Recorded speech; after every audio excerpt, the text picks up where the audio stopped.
Chilika blocker पारीबाड़ी स्थित श्री लोकनाथ देव मानसीय high school परिसर में ओडिशा माध्यमिक स्कूल शिक्षक संघ ओष्टा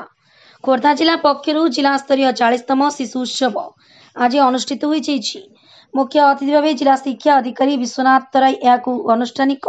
उद्घाटन करते। ओष्टार जिला सभापति अंबिका प्रसाद पट्टनायक अध्यक्षतार तथा संपादक सुधाकर महापात्र संयोजन आयोजित यह कार्यक्रम में केन्द्र हाईस्कल पक्षर प्रधान शिक्षक कुना महत्व उभय चिलिका ब्लॉक और खोर्धा जिलार ओष्टा संघ परिवार सहयोग करते। उद्घाटन उत्सव में आमंत्रित अतिथि भाव चिलिका गोष्ठी शिक्षा अधिकारी किशोर चंद्र दास, ओष्टार जिला उपदेष्टा संतोष चंद्र कर, चिलिका ब्लॉक सभापति विजय कुमार पात्र, राज्य संपादक रमाकांत महापात्र, राज्य कार्यकारिणी सभ्य शिशिर कुमार दास जोगदी वक्तव्य रखिथिले। सेबरे उद्यापन तथा पुरस्कार वितरण उत्सव में मुख्य अतिथि भाव पूर्वतन मंत्री डॉक्टर देवेंद्रनाथ मानसिंह, मुख्य वक्ता भाव प्राक्तन ओष्टार राज्य सभापति पद्मनाभ विश्वाल, आमंत्रित अतिथि भाव रोटारियान डाक्तर मधुसूदन सेनापति, जिला परिषद सभ्य ममता पाइकराय, बिरीबाड़ी सरपंच विष्णुप्रिया सेन और समिति सभ्य चरण सेन,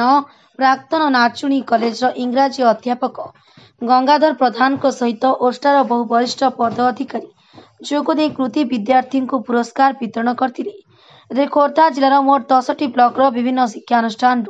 200 जन प्रतियोगी भाग नहीं तर्क, वक्तृता, गल्प, कविता रचना, आवृत्ति, एकक अभिनय, नृत्य, गीत, क्विज, चित्रांकन आदि मोट 10टी विभिन्न विभाग सृजनशील प्रतियोगिता निज निजर पराकाष्ठा प्रदर्शन करते। चिलिकारु संग्राम रणांक रिपोर्ट एकेन न्यूज। जोर कहतु कौन कहले आपन परिचय? मु अंबिका प्रसाद पट्टनायक ओष्टा खोर्धा जिलार सभापति अछि। कौन कहबे आज जो ये गोटे कार्यक्रम जिला स्तरीय आयोजन करिसेंती या द्वारा शिशु मानकर कोन डेवलपमेंट हेई परिबो? प्रथम तो कहबी आमे जो जिला स्तरीय कार्यक्रम करू हमर रहिछि 10टा जिला 10टा ब्लॉक खोर्धा जिला भितर आमे प्रति वर्ष गोटे स्थान को मूवमेंट करू। ए वर्ष चिलिकार पाली थिला एवं जोटा कि आमे लोकनाथ देव मानसिंह स्कूल रे आज आयोजन करिछु एवं बहुत उच्च कोटिर आयोजन हेछि। आपण माने समाज भाई मान को धन्यवाद देबी। आपण माने पूरा दुईटा का सेशन को कवरेज करछि एवं यार उद्देश्य ला कोन नाम पिला मान को भितर थिबा प्रतिभा से प्रतिभा को हम उपयोग करू। प्रति वर्ष हम पिला हमें गर्वर सहित कहबू आम ये अंचल आम ये शिशुमेलार जो पिला सिलेक्ट होती भविष्य बहुत उज्जवल केते गीतकार बाहर केते संगीतकार बाहर आज जो ओष्टा तरफ शिशु उत्सव पालन कर ओष्टार ओडार और ओडिशा आम खोर्धा जिलार समस्त भाई मान धन्यवाद देवी जहाँ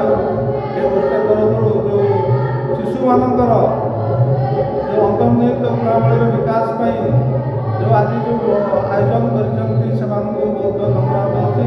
और माध्यम आज से जो मानसिक स्तर हो भौतिक स्तर हो आज बहुत विकास होती कारण से जो आज इवेंट गुड़ा कले मुझे देखिली वन एक्ट प्ले हो खेल हो एसे कम्पिटिशन हो कि डिबेट कम्पिटिशन हो आ माध्यम से निश्चित भाव में जो डेभलप हवा कथा निश्चित भाव में सरकार जो योजना जो जिते योजना सरकार फाइव माध्यम हो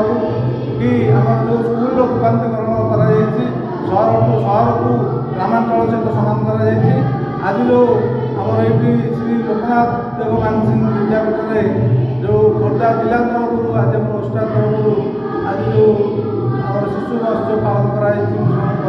जिला स्तरीय कौन कह मुनामत श्री लोकनाथ देव मानसिंह विद्यालय प्रधान शिक्षक तथा चिलिका ब्लॉक संपादक और ओडिशा माध्यमिक स्कूल शिक्षक संघ खोर्धा जिला ओष्टार जो महोत्सव होची ऑर्गेनाइजिंग सेक्रेटरी एठारे आज 10टी ब्लॉकर प्रत्येक ब्लॉक रु बछा बछा 20 जन प्रतियोगिता ये 200 प्रतियोगिता यही ओष्टार शिशु महोत्सव में अंशग्रहण कर ଓ ପ୍ରାୟ 1000ରୁ ଊର୍ଦ୍ଧ୍ୱ ଶିକ୍ଷକ ଓ ଛାତ୍ରମାନେ ଏକତ୍ରିତ ହୋଇଛନ୍ତି। ପିଲାମାନଙ୍କର ମେଧାବୀ ପରୀକ୍ଷା ପାଇଁ ବିଭିନ୍ନ ଅନ୍ତର୍ନିହିତ ଗୁଣର ବିକାଶ ପାଇଁ ଏହା ଓଷ୍ଟା ତରଫରୁ ଏକ ଅଭିନବ